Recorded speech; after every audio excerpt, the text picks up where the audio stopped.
불자님들, 안녕하십니까? 오늘 이 자리에서 말씀드리고 싶은 것은 많은 부모님들이 겪고 계시는 깊은 고민에 관한 것입니다. 혹시 이런 경험 있지 않으십니까? 스물이 넘은 자식이 집에서 놀고 있는데도 잔소리를 멈출 수가 없고 서른이 다 되어가는 아이가 무엇을 먹을지조차 스스로 결정하지 못해 답답해하신 적 말입니다. 아니면 결혼한 자식이 와서 하소연을 할 때마다 모든 것을 다 해결해 주려고 나서시는 분들도 계실 것입니다. 그런데 이상한 일이 벌어집니다. 부모가 더 많이 도와줄수록, 더 많이 챙겨줄수록 자식들은 오히려 더 의존적이 되고 스스로 문제를 해결하는 능력이 떨어지는 것처럼 보입니다. 왜 이런 일이 일어나는 것일까요?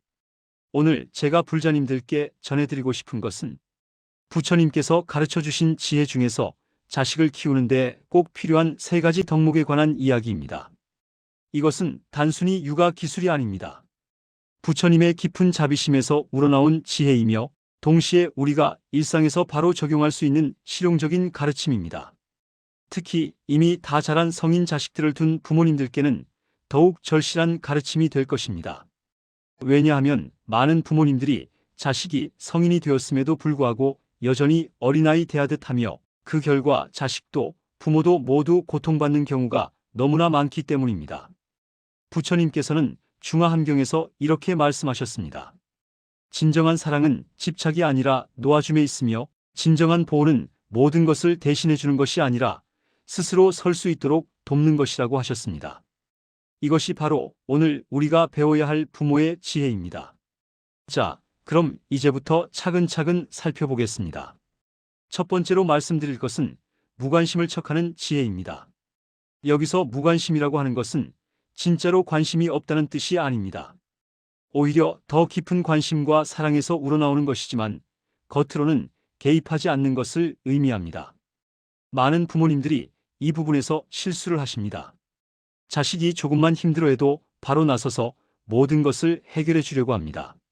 직장에서 상사와 갈등이 생겼다고 하면 부모가 나서서 해결책을 제시하거나 심지어 직접 개입하려고 하는 경우도 있습니다. 결혼 생활에서 부부 갈등이 생겼다고 하면 사위나 며느리를 불러서 훈계를 하거나 자식 편을 들어주려고 합니다. 이런 행동들이 표면적으로는 사랑처럼 보이지만 사실은 자식의 성장을 가로막는 장애물이 될 수 있습니다. 부처님께서 말씀하신 법구경의 가르침을 보면 모든 존재는 스스로의 업을 짓고 스스로의 길을 가야 한다고 하셨습니다.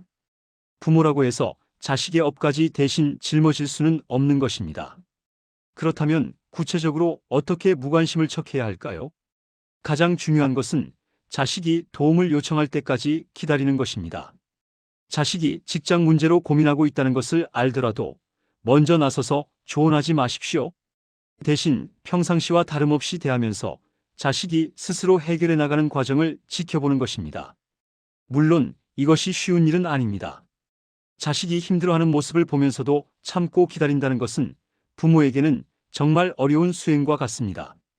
하지만 이것이야말로 진정한 부모의 사랑입니다. 선종의 조주선사께서는 이런 말씀을 하셨습니다. 진정한 도움은 상대방이 스스로 일어설 수 있을 때까지 기다려주는 것이라고 말입니다. 만약 자식이 정말 도움이 필요해서 부모에게 조언을 구한다면 그때는 지혜롭게 도와주되 모든 것을 해결해 주려고 하지는 마십시오. 대신 자식이 스스로 답을 찾을 수 있도록 질문을 던져주는 것이 좋습니다. 예를 들어 직장에서 문제가 생겼다고 상담을 해온다면 바로 해결책을 제시하는 대신 내가 이 상황에서 어떻게 하고 싶으냐, 어떤 방법들을 생각해 봤느냐고 물어보는 것입니다. 이렇게 하면 자식은 스스로 생각하는 힘을 기르게 되고 부모에게 의존하지 않고도 문제를 해결하는 능력을 기를 수 있습니다. 또한 일상적인 대화에서도 자식의 모든 일에 일일이 관심을 보이거나 간섭하지 마십시오. 성인이 된 자식이 무엇을 입을지, 무엇을 먹을지, 언제 잠들지 하는 것들은 모두 자식이 스스로 결정해야 할 영역입니다.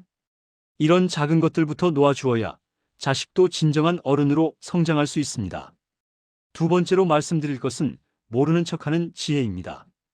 이건 역시 정말로 모른다는 뜻이 아닙니다. 부모는 오랜 인생 경험을 통해 자식보다 많은 것을 알고 있을 수밖에 없습니다. 하지만 그 모든 지식과 경험을 자식에게 쏟아붓는 것이 과연 도움이 될까요? 부처님께서는 방편에 대해 자주 말씀하셨습니다.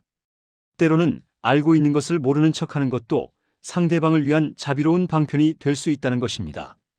자식이 어떤 실수를 하려고 할 때 부모는 이미 그 결과를 예상할 수 있는 경우가 많습니다. 하지만 그때마다 미리 경고하고 막으려고 한다면 자식은 평생 자신의 경험을 통해 배우는 기회를 잃게 됩니다. 물론 정말 큰 위험이나 돌이킬 수 없는 실수가 예상된다면 말려야겠지만 대부분의 경우는 자식이 직접 경험해보고 배우는 것이 더 값진 교육이 됩니다. 유명한 부처님의 일화가 하나 있습니다. 라훌라 존자가 어렸을 때 거짓말하는 버릇이 있었습니다. 부처님께서는 라훌라에게 물그릇을 가져오라고 하셨습니다. 그리고 그 물을 조금씩 버리시면서 거짓말이 진실을 얼마나 줄여나가는지 결국 텅 빈 그릇처럼 사람의 마음도 비워버릴 수 있다는 것을 몸소 보여주셨습니다. 이때 부처님께서는 라훌라를 호되게 꾸짖거나 벌을 주지 않으셨습니다. 대신 라훌라가 스스로 깨달을 수 있도록 상황을 만들어 주셨습니다. 이것이 바로 모르는 척하는 지혜입니다. 부모가 모든 것을 다 알고 있다는 것을 보여주기보다는 자식이 스스로 깨달을 수 있는 기회를 만들어주는 것입니다. 실제로 우리 일상에서 이것을 어떻게 적용할 수 있을까요? 예를 들어 자식이 명백히 잘못된 선택을 하려고 할 때 바로 나서서 그것은 안 된다고 막는 대신 질문을 통해 자식이 스스로 생각해 보도록 유도하는 것입니다. 그 선택의 장단점이 무엇인지, 다른 대안은 없는지, 만약 그렇게 했을 때 어떤 결과가 예상되는지를 자식 스스로 생각해 보도록 하는 것입니다. 또한 자식이 실수를 했을 때도 마찬가지입니다. 이미 부모는 그런 실수의 결과를 예상할 수 있었지만 그것을 들어 자식을 탓하거나 나는 그럴 줄 알았다고 말하지 마십시오. 대신 자식이 그 실수를 통해 무엇을 배울 수 있는지, 다음에는 어떻게 하는 것이 좋을지 스스로 생각해 보도록 도와주는 것이 훨씬 효과적입니다. 이렇게 하면 자식은 부모에게 의존하지 않고도 스스로 판단하는 능력을 기를 수 있습니다. 그리고 실수를 통해서도 부모에게 꾸중을 들을까봐 두려워하지 않고 솔직하게 이야기할 수 있게 됩니다. 선불교의 전통에서 스승이 제자를 가르치는 방법도 이와 같습니다. 직접적으로 답을 알려주는 것이 아니라 제자가 스스로 깨달을 수 있도록 화두를 던져주거나 상황을 만들어주는 것입니다. 부모도 이와 같은 지혜로 자식을 대해야 합니다. 세 번째로 말씀드릴 것은 능력이 없는 척하는 지혜입니다. 많은 부모님들이 자식 앞에서 모든 것을 다 할 수 있는 만능인 것처럼 행동합니다. 자식이 어떤 문제를 가져와도 바로 해결해 주려고 하고 모든 상황에서 완벽한 답을 제시하려고 합니다. 하지만 이런 태도는 자식에게 현실적이지 않은 기대를 심어줄 수 있습니다. 인생에는 부모도 해결할 수 없는 문제들이 많이 있고 때로는 아무도 완벽한 답을 가지고 있지 않은 상황들이 있습니다. 부처님께서도 열반경에서 말씀하시기를 모든 존재는 각각 다른 근기와 인연을 가지고 있어서 같은 방법이 모든 사람에게 다 통하지는 않는다고 하셨습니다. 부모라고 해서 자식의 모든 문제를 해결해 줄 수 있는 것은 아닙니다. 오히려 때로는 솔직하게 자신의 한계를 인정하고 자식과 함께 해답을 찾아가는 자세가 더 지혜로울 수 있습니다. 예를 들어 자식이 취업 문제로 고민을 털어놓을 때 부모가 모든 해결책을 제시하려고 하는 대신 나도 요즘 취업 시장이 어떻게 돌아가는지 잘 모르겠다. 함께 알아보자고 말하는 것입니다. 이렇게 하면 자식은 부모에게 의존하지 않고 스스로 정보를 찾고 해결책을 모색하는 능력을 기를 수 있습니다. 또한 부모와 자식이 함께 문제를 해결해 나가는 과정에서 더 깊은 유대감을 형성할 수도 있습니다. 실제로 현대 사회는 부모 세대가 경험했던 것과는 완전히 다른 환경입니다. 기술의 발전, 사회 구조의 변화, 취업 시장의 변화 등 부모가 젊었을 때와는 상황이 많이 달라졌습니다. 이런 상황에서 부모가 과거의 경험만으로 자식에게 조언을 하려고 한다면 오히려 도움이 되지 않을 수 있습니다. 차라리 솔직하게 시대가 달라져서 예전 방식으로는 잘 모르겠다고 인정하고 자식과 함께 새로운 방법을 찾아보는 것이 더 현명합니다. 선종의 임재선사는 이런 말씀을 하셨습니다. 진정한 스승은 제자보다 뛰어나다고 자랑하는 사람이 아니라 제자가 스승을 넘어설 수 있도록 돕는 사람이라고 말입니다. 부모도 마찬가지입니다. 자식이 부모보다 더 뛰어난 사람으로 성장할 수 있도록 돕는 것이 진정한 부모의 역할입니다. 그러기 위해서는 때로는 자신의 무능함을 인정하고 자식이 더 나은 방법을 찾을 수 있도록 격려해 주는 것이 필요합니다. 구체적으로 이것을 어떻게 실천할 수 있을까요? 자식이 어떤 문제에 대해 상담을 요청할 때 바로 답을 제시하는 대신 나도 이런 문제는 경험이 부족해서 잘 모르겠다. 내가 더 잘 알 수도 있겠다고 말해 보십시오. 그리고 함께 정보를 찾아보거나 자식이 먼저 조사해보고 부모에게 설명해달라고 부탁하는 것도 좋은 방법입니다. 이렇게 하면 자식은 스스로 문제를 분석하고 해결하는 능력을 기르게 되고 동시에 부모에게 자신의 능력을 인정받고 있다는 느낌을 받게 됩니다. 또한 집안의 여러 가지 일들에서도 자식에게 도움을 요청하는 것이 좋습니다. 컴퓨터나 스마트폰 사용법 같은 것들은 젊은 세대가 더 잘 아는 경우가 많은데 이런 것들을 자식에게 배우려는 자세를 보이는 것입니다. 이렇게 하면 자식은 자신도 부모에게 도움이 될 수 있는 존재라는 것을 인식하게 되고 단순히 도움을 받기만 하는 관계가 아니라 서로 주고받는 관계로 발전할 수 있습니다. 네 번째이자 마지막으로 말씀드릴 것은 힘이 없는 척하는 지혜입니다. 많은 부모님들이 자식이 성인이 되어서도 여전히 모든 것을 책임지려고 합니다. 경제적인 지원은 물론이고 자식의 감정적인 문제까지도 부모가 해결해 주려고 합니다. 하지만 이런 태도는 자식의 독립성을 해치고 평생 부모에게 의존하는 관계를 만들어버릴 수 있습니다. 부처님께서는 아함경에서 모든 중생은 각자의 힘으로 해탈에 이르러야 한다고 말씀하셨습니다. 아무리 부처님이라도 다른 사람을 대신해서 해탈시켜 줄 수는 없다는 것입니다. 마찬가지로 부모도 자식의 인생을 대신 살아줄 수는 없습니다. 자식이 스스로의 힘으로 인생을 살아갈 수 있도록 도와주는 것이 진정한 부모의 역할입니다. 그러기 위해서는 때로는 부모가 힘이 없다는 것을 보여줘야 합니다.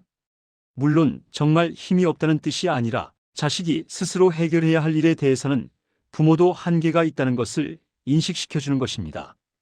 예를 들어 성인이 된 자식이 용돈을 달라고 할 때 부모에게 여유가 있다고 해서 바로 주는 것보다는 요즘 경제적으로 여유가 없어서 어렵다고 말하는 것이 자식의 독립성을 기르는 데 도움이 됩니다. 실제로 경제적 여유가 없다면 당연히 솔직하게 말해야 하고 여유가 있다고 하더라도 성인이 된 자식이 스스로 경제적 책임을 지도록 하는 것이 장기적으로는 더 도움이 됩니다. 또한 자식의 감정적인 문제에 대해서도 마찬가지입니다. 자식이 힘들어하고 있을 때 부모가 모든 것을 다 해결해 주려고 하는 대신 부모도 어떻게 해야 할지 모르겠다. 함께 방법을 찾아보자고 말하는 것이 더 현명할 수 있습니다. 이렇게 하면 자식은 부모에게만 의존하지 않고 다른 방법들도 찾아보게 되고 스스로 문제를 해결하는 능력을 기르게 됩니다. 선불교에서 전해지는 이야기가 하나 있습니다. 어떤 제자가 스승에게 깨달음을 얻는 방법을 물었을 때 스승이 나도 모른다고 대답했다고 합니다. 제자가 당황해서 그럼 스승님은 어떻게 깨달음을 얻으셨습니까? 하고 물으니 스승이 말하기를 바로 모른다는 것을 아는 것이 깨달음의 시작이라고 했습니다. 부모도 마찬가지입니다. 모든 것을 다 알고 모든 것을 다 할 수 있는 척하는 것보다는 솔직하게 자신의 한계를 인정하고 자식과 함께 배워가는 자세를 보이는 것이 더 지혜로운 태도입니다. 구체적인 실천 방법을 말씀드리자면 집안일에서도 자식에게 더 많은 책임을 맡기는 것이 좋습니다. 부모가 모든 것을 다 해결해 주는 대신 자식도 집안의 한 구성원으로서 자신의 몫을 다하도록 하는 것입니다. 성인이 된 자식이라면 자신의 방 정리, 자신의 빨래, 자신의 식사 준비 등은 스스로 해야 할 일들입니다. 부모가 계속 대신해주면 자식은 평생 독립하지 못하게 됩니다. 또한 자식이 무엇인가 도움을 요청할 때도 바로 해결해주는 대신 먼저 자식이 스스로 시도해 보도록 격려하는 것이 좋습니다. 부모가 대신 해주는 것이 더 쉽고 빠를 수도 있지만 자식의 성장을 위해서는 스스로 해보도록 하는 것이 더 중요합니다. 이런 세 가지 지혜를 종합해보면 결국 부모가 자식을 진정으로 사랑한다면 때로는 매정해 보이는 선택도 할 수 있어야 한다는 것입니다. 무엇이든 다 해주고 모든 문제를 해결해주고 모든 책임을 져주는 것이 사랑처럼 보일 수 있지만 실제로는 자식의 성장을 가로막는 장애물이 될 수 있습니다. 부처님께서 말씀하신 진정한 자비는 때로는 엄격함을 포함하기도 합니다. 자식이 스스로 설 수 있도록 돕기 위해서는 부모가 한 발 물러서는 지혜가 필요합니다. 이것이 쉬운 일은 아닙니다. 자식이 힘들어하는 모습을 보면서도 참고 기다린다는 것, 도와주고 싶은 마음을 억누르고 자식이 스스로 해결하도록 지켜본다는 것은 부모에게는 정말 어려운 수행과 같습니다. 하지만 이것이야말로 자식에 대한 진정한 사랑의 표현입니다. 불자님들, 오늘 말씀드린 세 가지 지혜를 다시 한번 정리해 보겠습니다. 첫째, 무관심을 척하는 지혜입니다. 자식의 모든 일에 일일이 간섭하지 않고 자식이 도움을 요청할 때까지 기다리는 것입니다. 둘째, 모르는 척하는 지혜입니다. 부모가 모든 것을 다 안다고 가르치려 들지 말고 자식이 스스로 경험하고 깨달을 수 있는 기회를 주는 것입니다. 셋째, 힘이 없는 척하는 지혜입니다. 부모가 모든 것을 해결해 주려고 하지 말고 자식이 스스로의 힘으로 문제를 해결할 수 있도록 격려하는 것입니다. 이 세 가지는 모두 부처님께서 가르쳐 주신 반야의 지혜에서 나온 것입니다. 집착을 내려놓고 상대방의 성장을 위해 때로는 매정해 보이는 선택도 할 수 있는 용기, 이것이 바로 부모가 가져야 할 진정한 사랑입니다. 오늘 이 말씀이 여러분의 마음에 조금이라도 와닿으셨다면 좋아요 버튼을 눌러주시고 댓글로 여러분의 경험이나 생각을 나눠주시면 감사하겠습니다.